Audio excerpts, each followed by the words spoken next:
I'm David's mom. He was born January 6, 1975. Um, he was a military brat. We moved from Colorado. He was born in Colorado Springs, Colorado. We lived in Germany twice, Texarkana, Arkansas for a while, Colorado twice. And then we come back home to Sturgis, South Dakota, and they finished school there. He was the oldest of my 4 children. He always was the one that had a new pet in the house, sometimes ones that we didn't want. He loved animals. He was,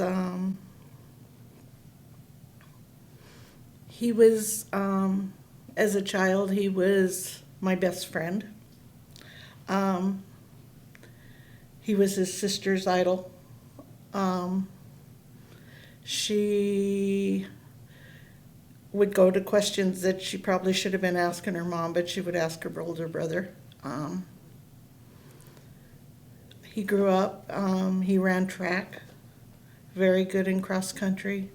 Well, he joined the National Guards right out of high school. And then became a firefighter soon after that. Then firefighting was his life.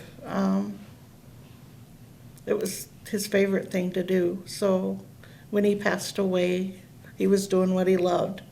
David was a very special person. We met in 2009. Didn't start dating until then, 2010. He was a man that thought everything of family. And the National Guard and Fire Department was also his extended family. He loved all 7 children that he had, step in regular, like there was no other. He put everyone before himself, just like he did on the day that we lost him. Dave respected everyone and always showed respect towards everyone. He always put his job out there and expected that of everyone else. Dave was a very influential person in my life.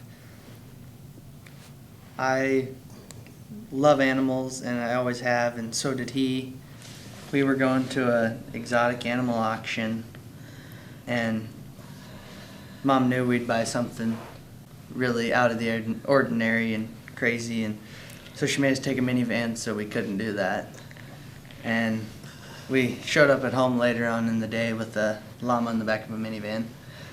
And he just made you live on the edge. You never knew what was going to happen because there was nothing planned. And I don't think we ever started a project or planned on doing something that went the way we planned, because you'd get partway through and it would be totally different. He always had something up his sleeve that he wanted to do. And he always looked at ways to bring new experiences to his kids' life, to the fire department, everything, to make things exciting. The llama was a baby llama. Its name was Sebastian. Is Sebastian. We still have Sebastian. He got to be a favorite to everybody, you know. Actually, he's a pretty loving llama. He likes to give kisses. Just pretty special. All of his children. He has Parker and Caden, Bethany, Jace, Dawson, Stephen, and Hunter. Were very, very important to him. He said that all he wanted for them was to achieve everything in life that they wanted. But he also didn't push us to go one way or another. He wanted us to go our own ways, just like Parker going the opposite and Caden going to the computers. It didn't matter that it didn't have anything to do with what he liked. He just wanted you to go where was right for you. And I mean, of course, they joined the Guards, and that's just not something that I wanted to do. But that didn't matter. It was, you go do what you want to do. Just do the best you can. That's all that matters. And when Caden got a full-time National Guard job, David told him when he got it, he said, don't get cocky if you get this job. You have to earn this job. You have to do it right. So I think Caden learned something there. He always had words of wisdom. But you just learn to take what he said and let it run through your mind before you actually did it. Because And on the fire grounds, he was always looking out for the younger and wanted them to experience new things. With Parker getting on the fire department, every time we headed to the station for a call, it was like, is Parker on his way? I went on Parker's truck. He was very concerned about the younger guys knowing. that was more than just in the firefighter sort of things, though. It was everything. He made. Yeah. There's lots of parents that'll teach you to go do something, show you how to do it, but then they just keep helping you do it every time. He'd show you once, and then he'd make you do it, and then help you fix your mistakes when you were done, but you had to do it yourself. One of my fondest memories is it was Robin's birthday, and we were coming to town to take her out for her birthday. We were on the way to her house, and we get a page for a fire. And it's like, we need to go, Sean. I'm like, I'm dressed up.